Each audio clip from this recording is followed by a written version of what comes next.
Coming! Where's the music? Haha, very funny, guys.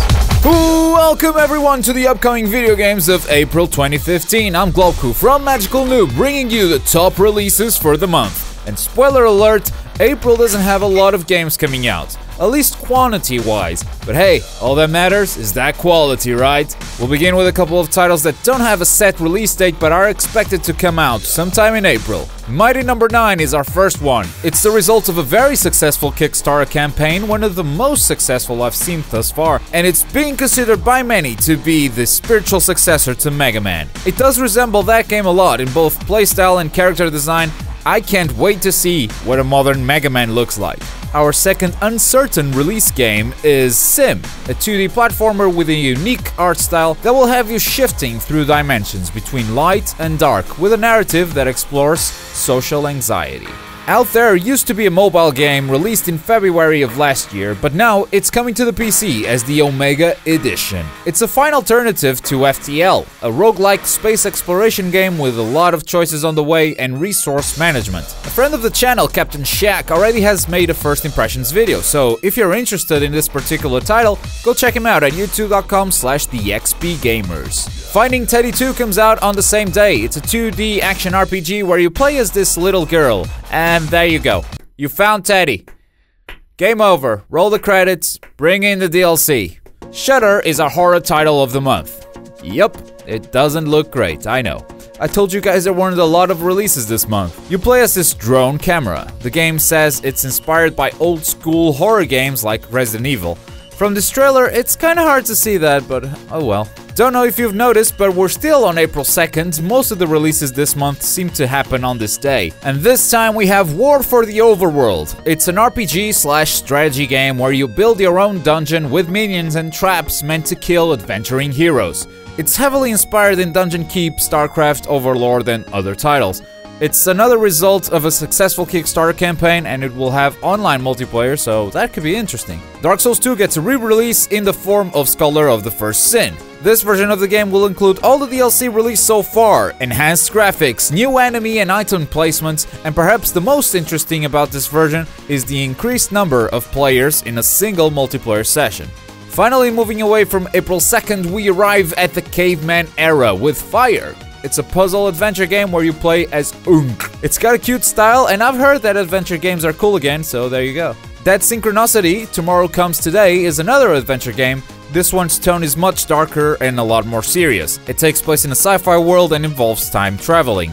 From what I've read, it seems your goal is to save time itself from dissolving or something. I don't know, I heard adventure games are cool again, so there you go. Hero Generations also comes out on April 10th. It is, at the very least, a very original concept. You play as a hero in a turn-based strategy game. Every time you move one block, your hero gets 1 year older. Once your hero dies, you continue playing as their child, who will continue its predecessor's work or pick up his mess. It's a cross between Sid Meier's Civilization and The Legend of Zelda, and it might just work out. April 14th is the big Tuesday of April, as one of my most expected games of this year comes out, Mortal Kombat X. Fatalities are more brutal than ever. Every character has 3 different playstyles for you to learn. There's this new story arc, new characters. Oh my god, there's so much to learn. I can't wait for this game. Same day, Grand Theft Auto 5 comes out for PC. I'm just gonna pin a maybe on that. Maybe comes out. It's not the first time I've announced this game coming out on PC, only to later see Rocksteady delaying it at the last minute. So yeah, GTA 5 for PC on April 14th. Maybe. If none of those 2 titles entice your appetite, then perhaps Titan Souls might just do that. You're that little dude in the center of the screen and you'll be fighting gigantic bosses in comparison. There are no health bars, 1 hit and you're dead. But at the same time, all it takes to kill a boss is 1 well-placed attack on its weak spot. Not as simple as it sounds though, since every boss is completely unique, and sometimes that weakness will be well hidden. A very interesting concept, I look forward to seeing more about it. Alright, let's jump forward to next week. Carmageddon Reincarnation has been available in early access for a while now. Its fully release is coming on April 23rd. Pedestrians are nothing but points in your eyes. Each vehicle is a weapon of mass murder and destruction. Pretty standard for a Carmageddon game. Oh, and since it's a modern title, they added multiplayer to the mix, so have fun.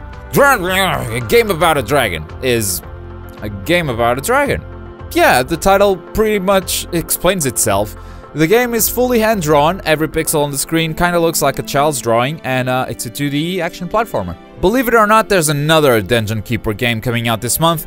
No, this is not War for the Overworld again, this is Dungeons 2. The concept is pretty much the same, build your dungeon and defeat the heroes. This game also features a campaign and multiplayer.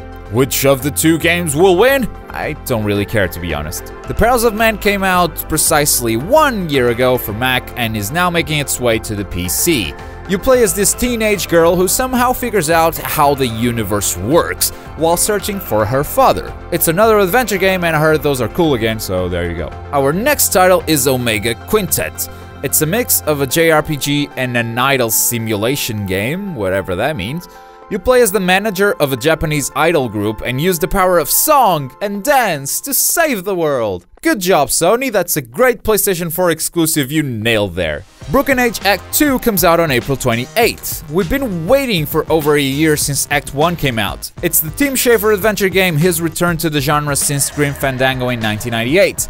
It's a point-and-click adventure as you'd expect, and I heard those are cool again, so there you go. And our last title for the month is The Weaponographist, a fast-paced roguelike dungeon crawling game where every enemy drops a weapon so you can constantly switch how you kill your enemies. And that's it for our releases. As usual, let us know in the comments which ones you're excited for. While you're down there, click that like button and subscribe for more gaming goodness. I've been Globku. Take care, everyone. See you next time.